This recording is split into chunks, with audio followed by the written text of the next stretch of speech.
사도행전 5장 1절부터 11절까지의 말씀입니다. 아나니아라는 사람은 그의 아내 삽비라와 함께 재산을 팔았습니다. 그는 그 돈의 일부를 떼어 자기 것으로 숨겨두고는 나머지를 사도들의 발 앞에 가져와 바쳤습니다. 그의 아내도 이 사실을 다 알고 있었습니다. 그러자 베드로가 말했습니다. 아나니아야, 어떻게 네가 사탄에게 마음을 빼앗겨 성령을 속이고 땅값으로 받은 돈의 일부를 내 것으로 몰래 숨겨놓았느냐? 그 땅은 팔기 전에도 내 소유였고 또 팔고 난 뒤에도 내 마음대로 처분할 수 있지 않았느냐? 그런데 왜 이런 일을 마음에 품었느냐? 너는 사람을 속인 것이 아니라 하나님을 속인 것이다.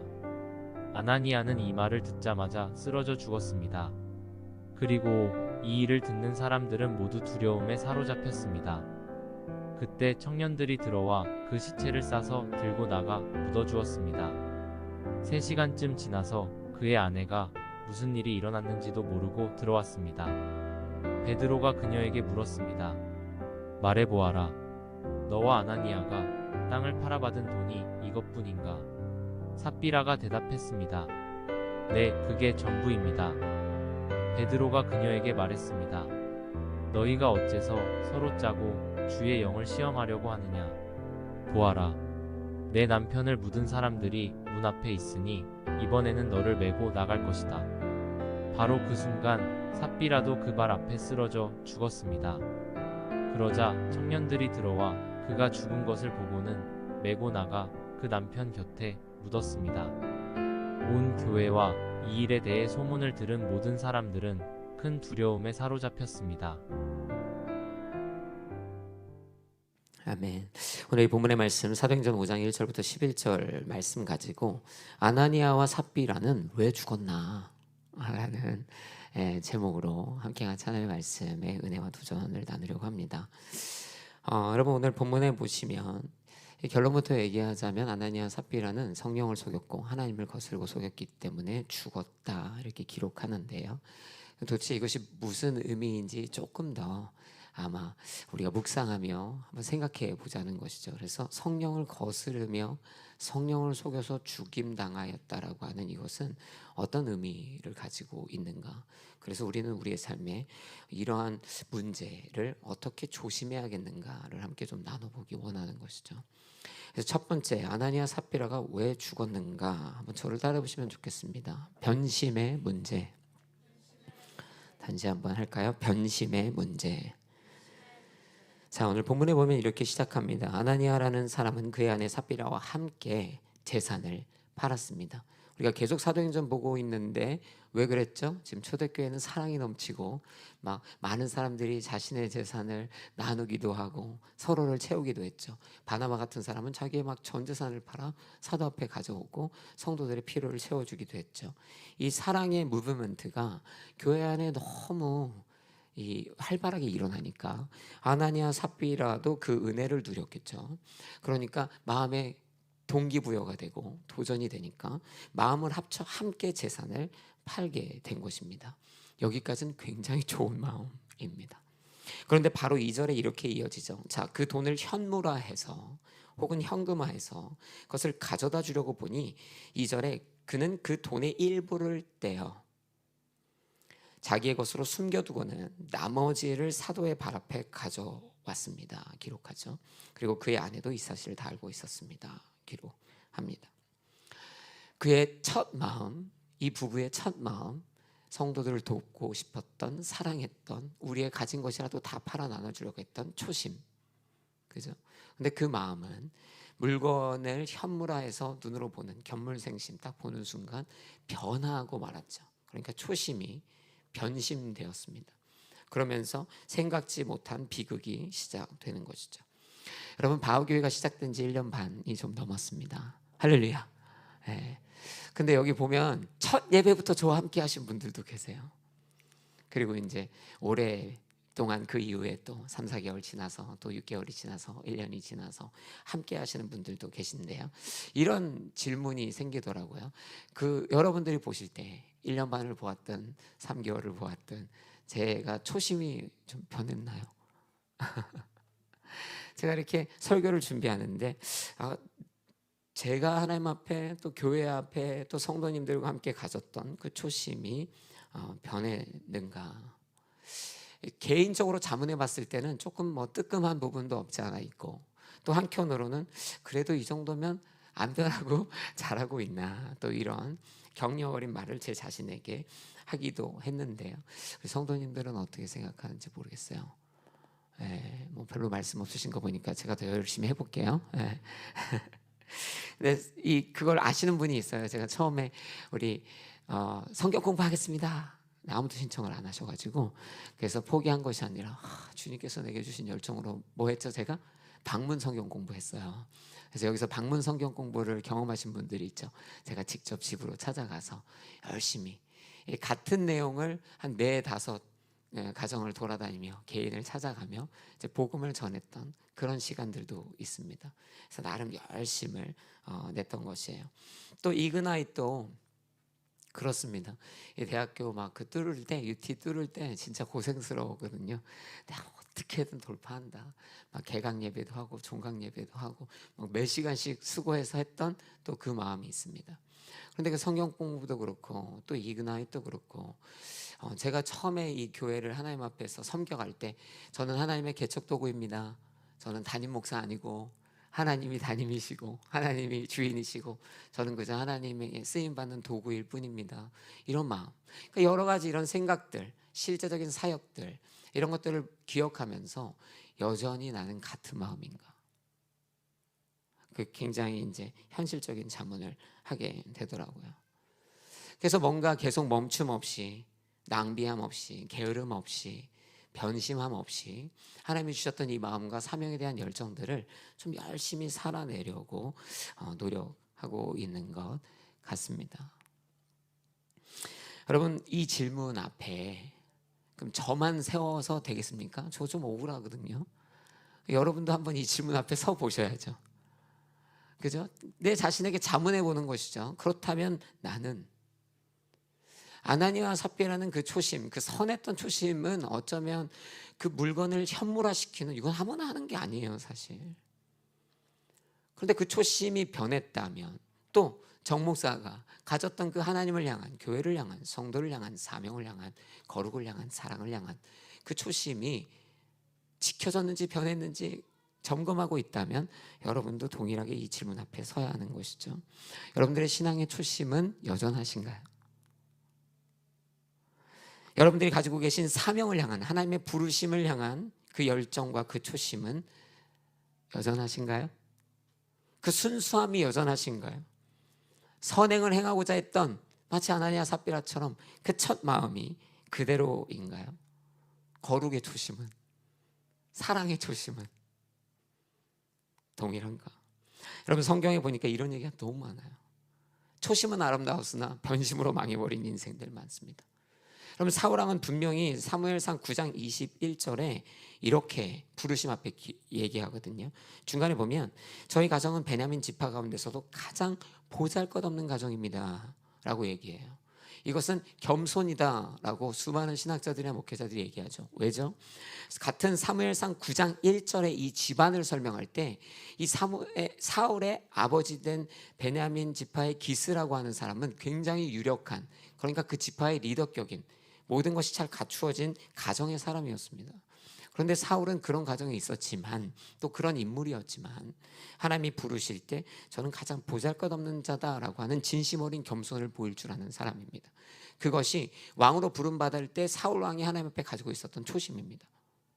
그런데 결국에는 우리가 이후에 이어지는 사울 왕의 행적을 보면 그는 왕의 권세에 점점 익숙해지고, 그리고 어느 순간 겸손과는 전혀 거리가 먼 교만함의 상징 같은 인생으로 변합니다.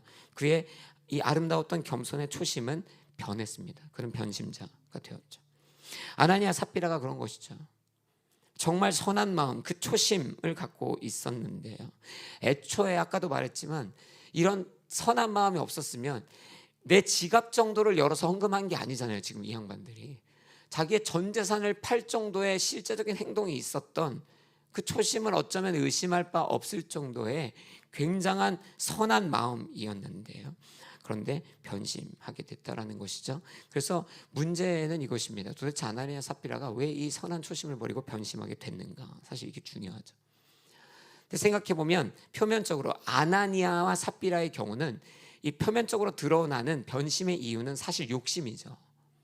전 재산을 팔아서 현물화 시켜보니까 우리가 자주 쓰는 그 견물생심이라고, 막상 내 눈으로 그것을 보니 욕심이 생기는 거예요. 없었는데.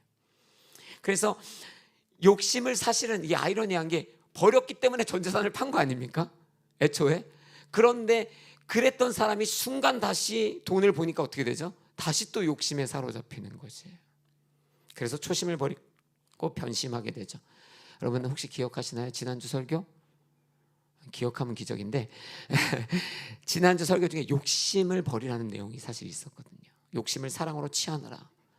지난주에도 우리 성도님들 지금도 그렇지만 막 잘 이렇게 막 너딩 하시면서 잘 들으셨어요. 그래, 그러면 결단하잖아요. 욕심을 버려야지. 지난 한 주간 욕심 없이 사셨습니까? 네. 이 똑같은 거예요. 어찌 보면 욕심 없이 사신 분들도 있지만, 때로는 분명히 지난주 주일날 듣고 욕심 없이 살아야지 했는데 한 주 돌아보면 또 욕심에 휘둘렸던 우리의 모습이 있을 수 있잖아요. 아나니아 삽비라도 그랬던 것이죠. 분명히 욕심을 버렸기 때문에 재산을 팔았다니까요. 그런데 또 찰나의 순간에 욕심에 또다시 흔들리는, 그래서 초심이 변심되어지는. 그래서 사실은 지난주에 얘기했지만 우리도 반복의 힘이죠.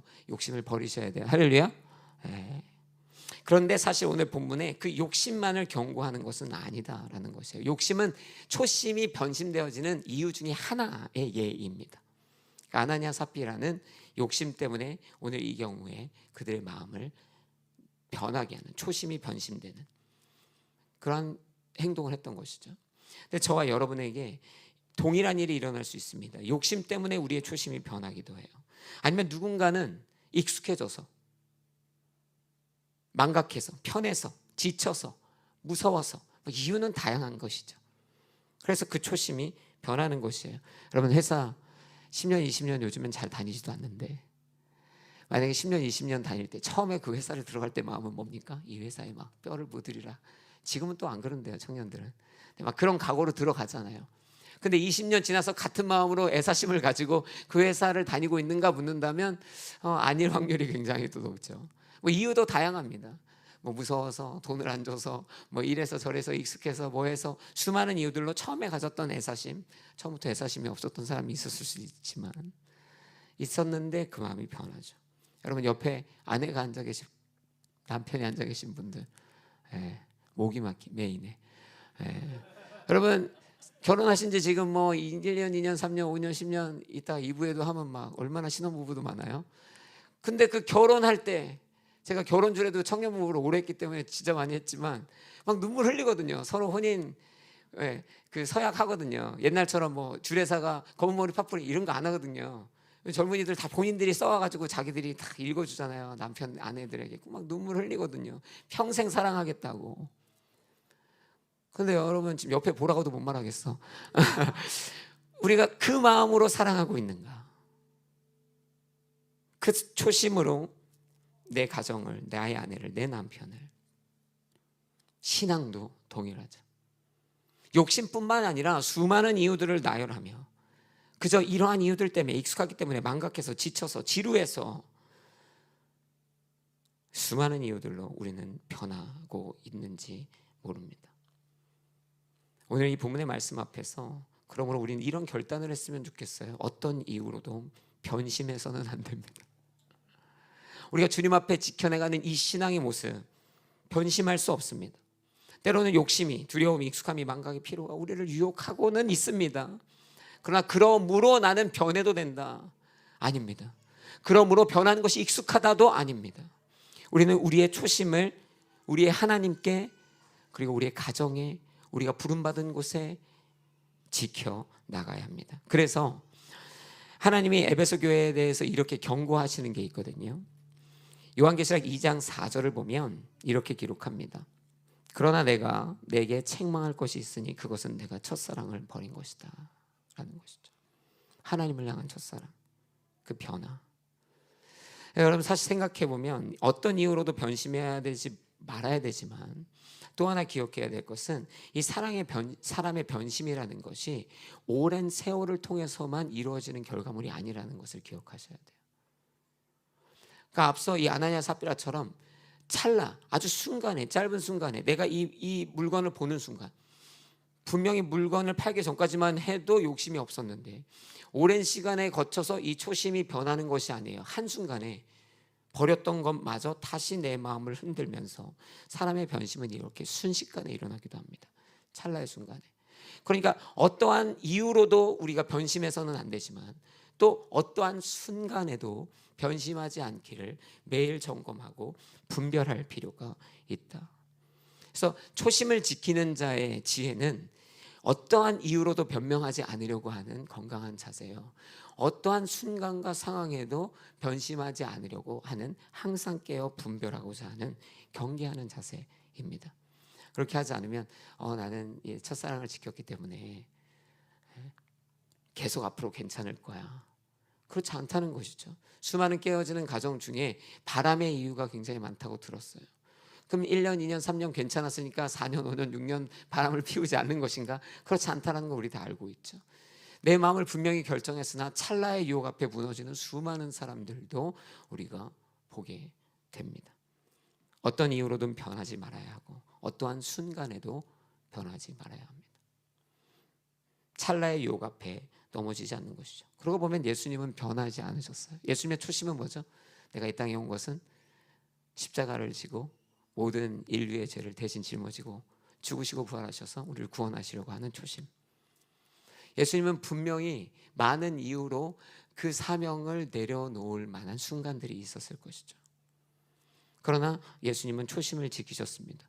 그 십자가 위에서 그 극악의 고통스러운 상황 가운데서도 예수님은 변심을 선택하지 않으셨습니다. 어떤 상황에도 어떤 순간에도 변하지 말아야 합니다. 우리의 믿음도 사명도 부르심도 사랑, 미움, 사랑, 거룩 이런 것도 우리 안에서 변하지 말아야 한다. 그래서 우리가 잘 알고 있는 개역개정 4장, 잠언 4장 23절을 보면 무릇 지킬 만한 것 중에 더욱 내 마음을 지키라. 생명의 근원이 이에서 남이니라 라는 기록이 있죠. 우리의 마음, 우리의 생각, 우리의 초심, 하나님의 결심된 그 마음을 지켜야 하는 것이죠. 생명의 근원이 거기서 나는 것이죠. 이것이 아주 상징적이었던 이 말씀이 실제 일어난 것이 바로 아나니아 삽비라인 것이에요.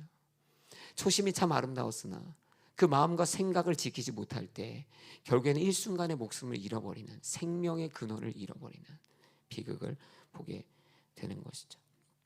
그러니까 사실 약간 뜬금없는 얘기긴 한데요. 세상도 그래서 이런 얘기 하잖아요. 뭐라고 하죠? 사람이 갑자기 변하면 죽어 이런 얘기하는 거예요. 본질의 메시지는 모르지만 그 문장의 표현상 굉장히 비슷하죠. 여러분, 우리가 하나님 앞에서 초심을 지키지 못하면 생명의 근원이 휘청되는 것입니다. 그래서 하나님 앞에 우리의 마음을 지켜야 합니다. 옆에 분에게 이렇게 얘기해볼까요? 변하면 죽어 이렇게 얘기해 주세요. 죽어. 여러 가지 의미가 담겨 있는 거예요. 그죠? 신앙도 그렇고 남편 아내 보면 죽어.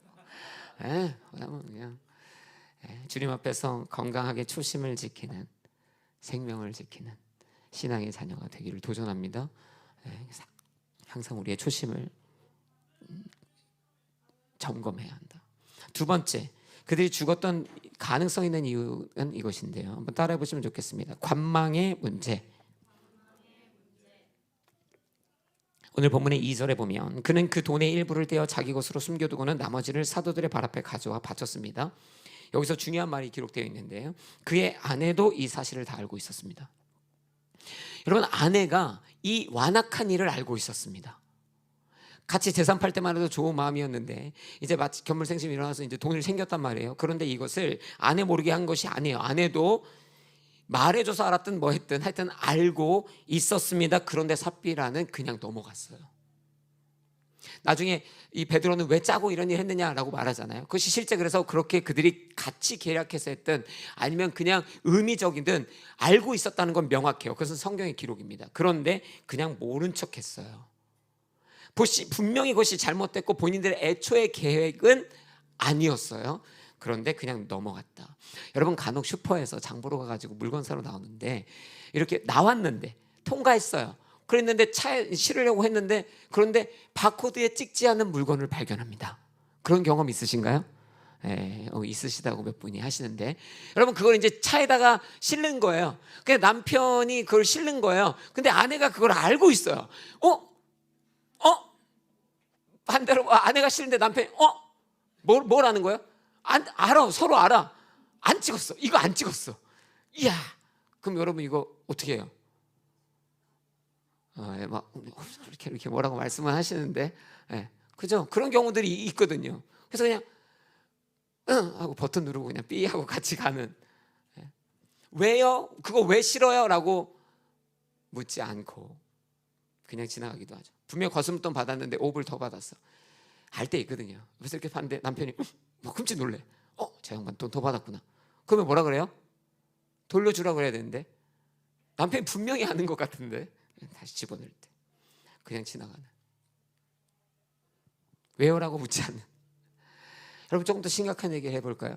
일진들이라고 불려지는 왕따의 문화는요, 사실은 우리나라뿐만 아니라 사실 언제나 있어왔던 문제잖아요. 근데 이게 언제나 있어왔던 문제라고 우리가 지칭할 때 굉장히 특이하지 않나요? 왜냐하면 이것은 잘못됐다라는 것을 대부분의 사람이 다 인지하고 있거든요. 그것이 연소한 중학생들조차도 그 잘못된 행동들이라는 것에 대한 정확한 인지가 있습니다. 그런데도 중학교, 고등학교뿐만 아니라 회사에 가도 똑같은 일이 일어나고 있는 거 아닙니까? 사실 우리가 막 그 학생들 보면서 왕따네 일진네 하지만 회사 가도 보스네 상사네 끼리끼리 모여서 우리 똑같은 일을 하고 있는 거 아닙니까? 근데 잘못된 걸 아는데요, 마치 삽비라처럼 이게 지금 원래의 흐름대로 가는 게 아닌 걸 알아요. 그런데도 계속 이것이 되고 있죠. 아무도 삽비라가 그러지 않았지만 아는데도 손을 들고 이거 뭔가 잘못된 거 아닙니까? 라고 말하지 않기 때문에 어쩌면 동서고금을 막론하고 세대를 뛰어넘어 어디서나 동일한 일이 지금까지도 일어나고 있는지 모릅니다. 왜? 관망만 하고 있는가? 분명히 우리도 알고 있잖아요. 그 잘못을 보았고 느꼈고 깨달았고 우리의 눈에 보이는데요, 그런데 관망하고 삽비라처럼 지나가고 있는지 모릅니다. 왜 도대체 우리는 이렇게 계속 관망하는가? 내 차에 실린 그 바코드에 찍히지 않는 짐을 보면서도 관망하고, 더 많이 받은 거스름돈을 보면서도 관망하고, 왜 우리는 알면서 지나가는가? 여러분 사무엘하 11장 이하의 말씀 보다 보면 그 다윗이 우리아를 죽이려고 하는 장면이, 사건이 기록되어 있어요. 그 밧세바를 범하고 결국에는 자기의 계획대로 풀리지 않자 어떻게 합니까? 우리아라고 하는 이 유능한 장수를 다시 보내서 전쟁터에서 죽게 만들려고 합니다. 자신의 죄를 감춰야 하니까요. 그래서 이 죽여야 되는데 다윗이 그 전쟁터 안 나가기 때문에 누구에게 부탁을 하죠? 요압이라고 하는 자신의 최측근에게 부탁하게 됩니다. 그래서 기록이 11장 사무엘하 11장 14절에 보면 이튿날 아침 다윗은 요압에게 편지를 써서 우리아의 편에 보냅니다. 얼마나 잔인한지 몰라요. 우리아는 자신을 죽이라는 그 편지를 자기의 손에 가지고 요압에게 가고 있는 것이죠. 그 편지에 이렇게 쓰여 있습니다. 우리아를 싸움이 가장 치열한 최전선으로 내보내고 너희는 뒤로 물러가 그가 맞아 죽게 하여라. 정확하게 명시했습니다. 살인교사입니다. 그죠? 돌려서 말한 것도 아니에요. 너희들이 빠져서 죽게 만들라 얘기하죠. 여러분 요압이 바보가 아닙니다. 요압이 이것을 들었을 때 이것이 잘못된 것을 삽비라처럼 분명히 알았을 것입니다. 그런데 요압은 그저 이 일을 관망합니다. 어쩌면 간접적으로 사실 참여하는 것이죠. 몰라서가 아닙니다. 분명히 요압은, 다른 사람은 몰라도 요압은 압니다. 그런데 요압이 왜 이렇게 했는가? 나중에 이제 사사건건 요압과 다윗이 충돌하는데요, 몇 가지의 추론을 해보면 이렇습니다. 이 우리아라고 하는 떠오르는 신성, 왕에게 너무나 충성스러운 이 군대의 장관으로서 성장할 수 있는 이 군사적 라이벌의 관계에 있는 요압은 그 자신의 지윈에 대한 욕망이 굉장히 컸거든요. 그러니 어쩌면 이 전쟁으로 인해서 계속적으로 라이벌 관계로, 진급의 관계로 묶일 수 있죠. 그러니까 우리아가 꼭 그렇지 않아도 우리아라고 하는 이 장수가 사라질 때 본인의 입지는 사실은 더 좋으면 좋았지 나쁘진 않습니다. 그리고 더 하나 관망했던 명확한 이유는요, 바로 다윗의 약점을 잡게 된다는 사실이에요.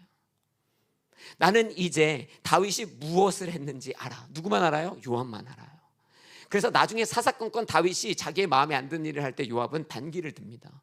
하지 말라고 하는 일을 막 자행합니다. 본인 의지대로 뜻대로. 그래서 결국엔 압살롬까지 죽이는 거예요. 그러니 다윗이 나중에 죽을 때 솔로몬에게 이 요압을 가만히 두지 말라는 얘기까지 하게 되는 것이죠. 그러니까 요압은 멀리 보고 정치적으로 보고 상황적으로 보고 이게 나한테 손해볼 상황이 아닌 거예요. 그런데 제가 보니까 그렇더라고요. 일진들 왕따 놀이 하면서 애들한테 너희들 왜 가만히 있니 이렇게 묻잖아요. 그럼 이유가 많은데 그 중에 하나가 뭔지 아세요?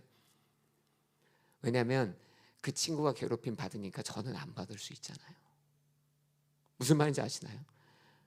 그러니까 그 친구라는 대상이 있기 때문에 내가 그 대상이 안 되는 거잖아요.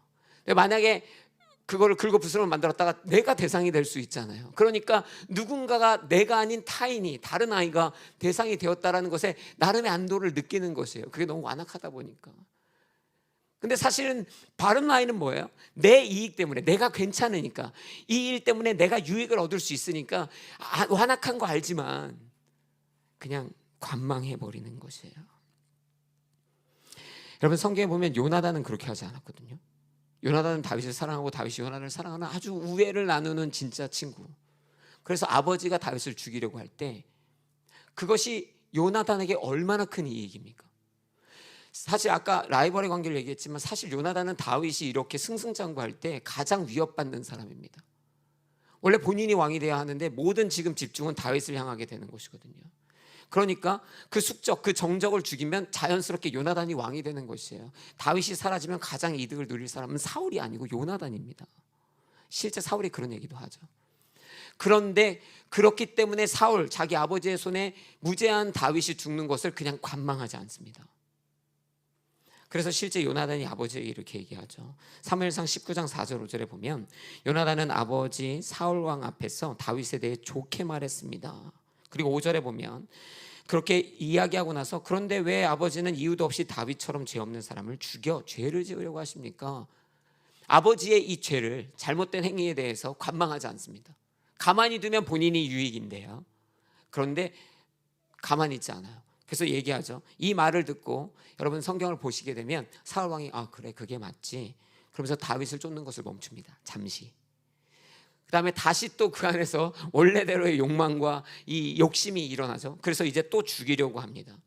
그때 다시 이 문제를 직면해요. 요나단이. 이때는 더 극단적으로 부자간에 직면합니다.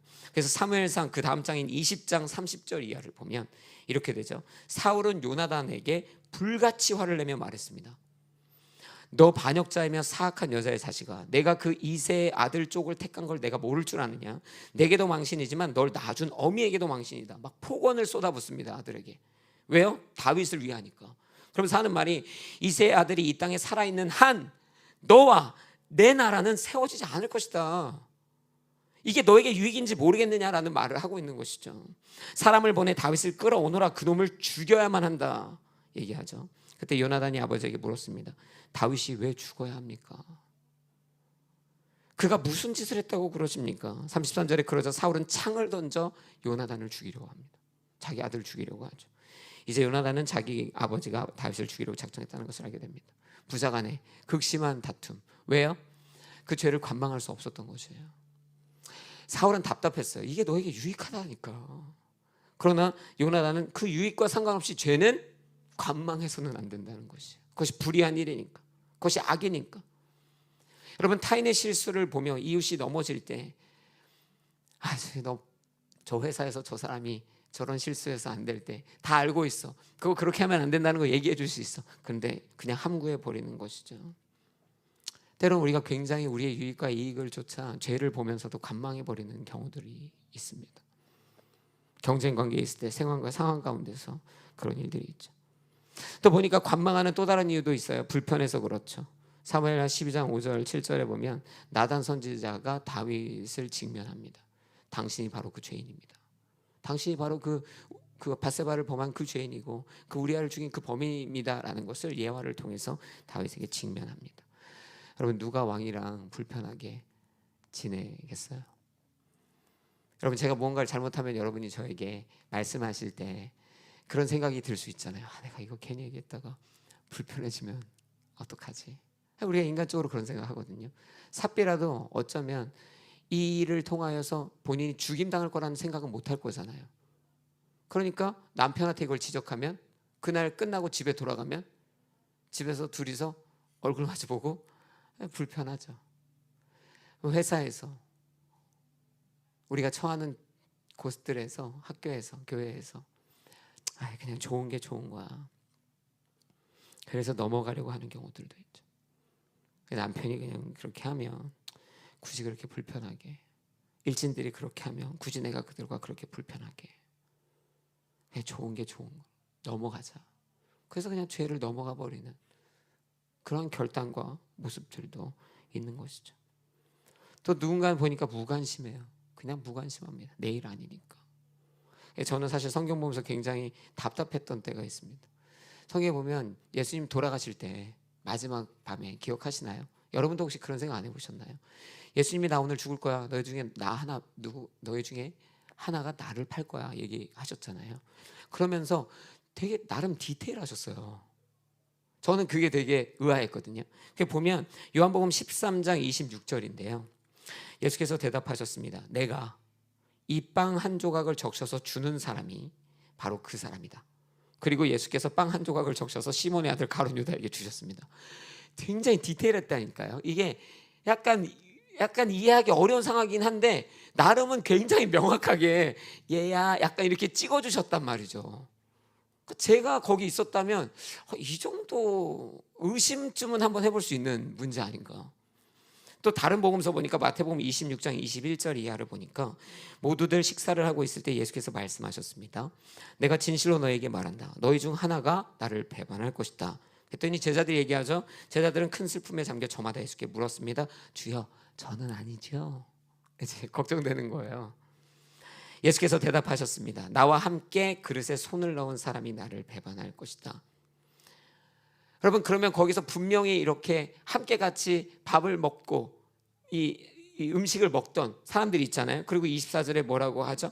그리고 나서 인자는 자신에 대해 성경에 기록된 대로 가겠지만 인자를 배반하는 그 사람에게는 저주가 있을 것이다. 그는 차라리 태어나지 않는 게 나았을 것이다. 그리고 가룟 유다에게 내가 가서 내 할 일을 하라는 이 말씀은 아니지만 복음서에 이 말씀들을 통해 가룟 유다라고 하는 가능성 있는 인물에 대해서 계속적으로 얘기하죠. 실제 그 유다가 어쨌겠어요? 굉장히 찔렸겠죠. 아닐까요? 그래서 25절에 그때 예수를 배반한 유다가 말하죠. 라비여, 저는 아니죠. 그때 예수께서 대답하셨습니다. 네가 말했다. 여러분 같으면 이제 거기 같이 있어요. 이런 상황이 됐어요. 그럼 어떻게 하시겠습니까? 그러면 제가 베드로면 그랬을 것 같아요. 유다야, 잠깐 나와봐. 지금 상황이 잠깐 나와봐. 이거 아닌 것 같아. 너 솔직히 말해봐. 이거 무슨 상황이야? 뭔가 여러분 거기 12명이나 다 합치면 되는 사람들이 지금 이 상황을 계속 주목하고 있잖아요. 분명히 예수님이 주목시키셨잖아요. 그러면 정확하게 모르지만 지금 무슨 상황이 지금 유다와 예수님 상황에 돌아가고 있거든요. 그러면 가서 야, 너 내 옆에 이제 붙어 있어. 너 어디 가지 마. 너 지금 뭔가 상황이 이상해. 그런데요, 다 그냥 관망하죠. 내버려 둬요. 심지어 가룟 유다가 그 자리를 떠날 때도. 왜냐하면 내일이 아니거든요. 주님, 저는 아니죠. 이거 내일 아니구나. 여러분, 이것을 이야기처럼 풀어냈지만 우리 안에 죄악을 보면서도 우리가 이렇게 생각하잖아요. 내일 아니다. 나만 아니면 되지 뭐. 예수 팔게 그냥 실제 팔지도 몰랐고 관심도 없었던 거예요. 그냥 팔게 두는 것이죠. 여러분, 우리는 어떤 의미에서도 관망자가 되어서는 안 됩니다. 관망되어지는 악은요, 거기서 멈추지 않고 확장되게 되어 있어요. 결국엔 다 죽게 되는 것이죠. 그 사람의 죄로 그냥 끝나는 것이 아니라 이 이브의 죄는 아담의 죄로 확장되는 것입니다. 이브와 아담의 죄는 인류의 죄로 확장되는 것입니다. 그냥 두면, 관망하면 그것이 거기서 멈춰지지 않는다. 한국의 부실공사 열심히 하는데 보면서도 야, 부실공사다, 아파트 생각하면서 아무도 말하고 안 하고 그냥 합니다. 그리고 나서 끝나고 퇴근하고 어디로 가요? 자기가 살고 있는 아파트로 가는 거예요. 그럼 여러분, 저는 그래요. 얼마나 불안해요. 지금 아파트 어떻게 짓고 있어요? 자기 아파트? 부실공사 짓고 있잖아요. 아무도 말하지 않아요. 근데 지금 내가 퇴근해서 들어가는 그 아파트는, 그럼 그 아파트는 건강하게 지어졌을까요? 내일 아니라고 생각하지만 사실 죄는요, 그렇게 한국에 있는 수많은 70년대 60년대 지어졌던 수많은 부실공사의 아파트를 만들어냈죠. 그죠? 그리고 어느 날 랜덤리 그 아파트 하나가 무너져 수많은 사람들이 목숨을 잃는 거예요. 내일은 아니라고 생각했기 때문에 관망하고 지나갔지만 결국에는 그 관망이 내 생명까지 앗아가는 이러한 비극들도 우리가 일어났던 것을 이미 보았죠. 사회가 만약에 그 부실공사를 보았을 때 누군가 관망하지 않고 이야기하기 시작했다면 어쩌면 또 다른 결과를 낳았을 것입니다. 이것은 그냥 하나의 예에 불과한 것이죠. 여러분, 우리는 죄의 관망자가 되어서는 안 됩니다. 죄의 관망자는 굉장히 쉽게 관계자가 돼요. 죄의 관계자가 되죠. 같이 묶여가게 되어 있는 것이죠. 죄의 관망자가 사망자가 되는 것이에요. 순식간입니다. 나는 그냥 관망만 했을 뿐인데 사망자가 되는 것이에요. 여러분, 여러분의 인생이 삽비라라면 알고 계시다면 멈추세요. 말려주세요. 막아주세요. 가르쳐주세요. 도전해주세요. 죄의 관망은 다 죽자는 태도입니다. 죄에 대해서 건강하게 직면할 줄 아는, 함께 생명을 지켜나가는 신앙인들 되시길 도전합니다. 마지막입니다. 한번 저를 따라해 보시면 좋겠습니다. 이 말씀으로 마무리가 되는 거예요. 그들이 죽은 이유가 이것입니다. 한번 따라해 보시겠습니다. 하나님을 경외하지 않는 문제. 결국에는 남편도 아내도 결국에는 돈을 훔쳤고 감췄고 거짓말했습니다. 베드로는 이야기합니다. 너희가 하나님을 속였기 때문에 이렇게 되었다. 그리고 바로 즉사하게 되죠. 여러분, 왜 하나님을 속이는 데까지 이르렀는가? 그건 성경의 오늘 이야기를 조금 더 정리해서 풀어보자면 하나님을 경외하지 않았기 때문에, 하나님을 향한 두려운 마음이 없었기 때문에, 그분을 두려워하지 않으니까. 여러분, 돈 적게 내서 죽인 건 아닙니다. 아시죠? 오늘 본문의 4절에 베드로도 얘기하지만 너 엄마 그 말이 이런 게 아니었어요. 그죠? 너의 돈이었고 너희가 어차피 알아서 할 수 있었던 걸 아니냐, 베드로가 분명히 얘기합니다.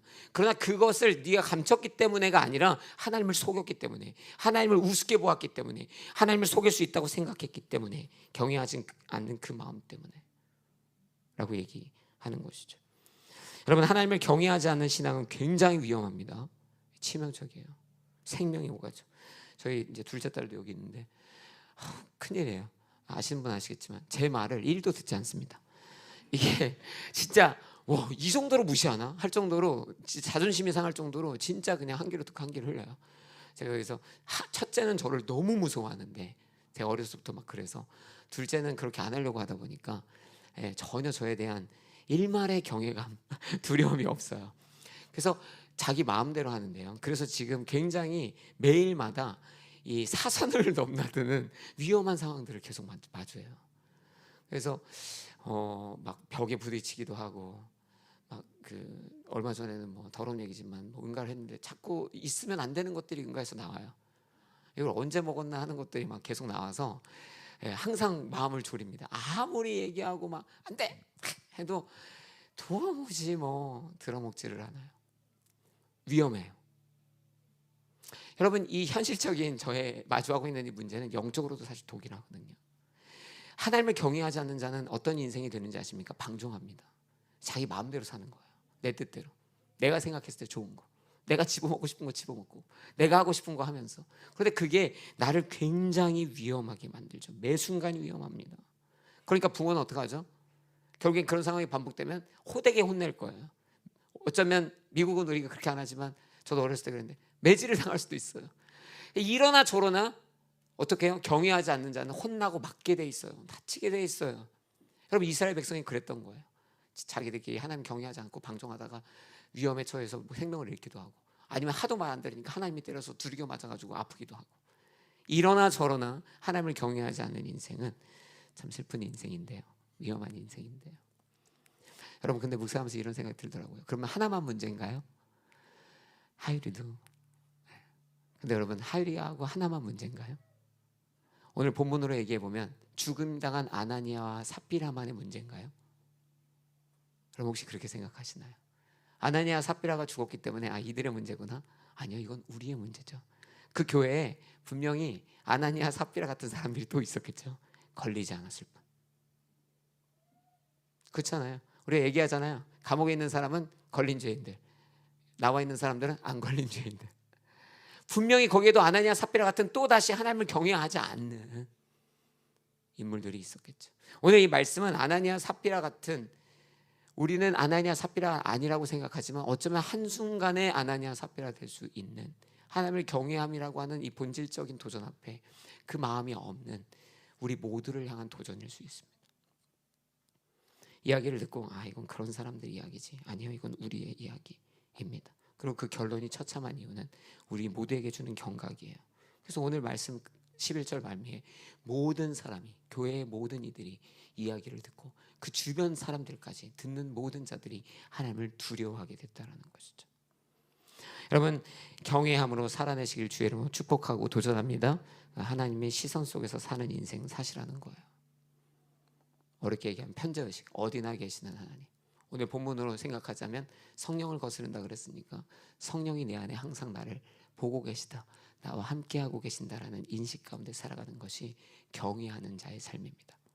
그렇잖아요. CCTV만 있어도 우리가 죄를 안 짓는데요, 경찰만 있어도 죄를 안 짓잖아요. 여러분, 운전하실 때 앞에 경찰차 가고 있거나 뒤에 경찰차 같이 가고 있으면 세상 그렇게 답답할 수 없는데 속도 지키면서 가잖아요.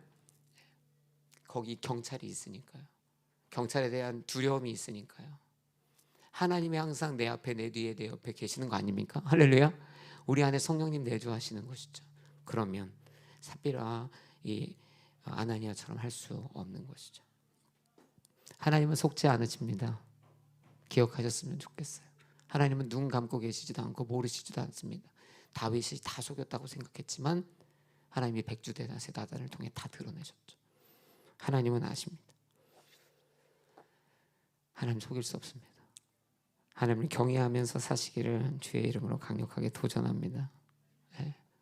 뒷주머니 하든 여러분의 말이든 행동이든 생각이든 우리는 마음을 모르지만 하나님은 우리의 마음과 생각을 아시는 분이시다. 이 사실을 기억하면서 우리 안에 하나님을 경외하는 마음으로 하나님의 편재의식 속에서 성령님과의 동거함으로 살아내는 인생 되어야 할 줄 믿습니다. 말씀 마무리하겠습니다. 이 결론은 결국엔 이것이에요. 그들은 사실 신앙의 변심 때문에 죽었다 해도 과언이 아니에요. 하나님을 향한 첫사랑을 지켜가시기를 주의 이름으로 도전하고요. 또 죄를 관망하다가 그 죄의 삭시 사망이 번져가며 아나니아도 삽비라도 비극적으로 죽었는지 모릅니다. 우리가 서로의 죄를 관망하는 것이 아니라 서로를 인도해주고 도와주면서 경건과 거룩과 부르심을, 믿음을 지켜가는 인생 되어야 할 것이고, 마지막으로 무엇보다 하나님을 경외하는 인생, 하나님의 편재의식 가운데서 살아내는 건강한 성도님들 되시기를 도전드립니다. 기도하겠습니다.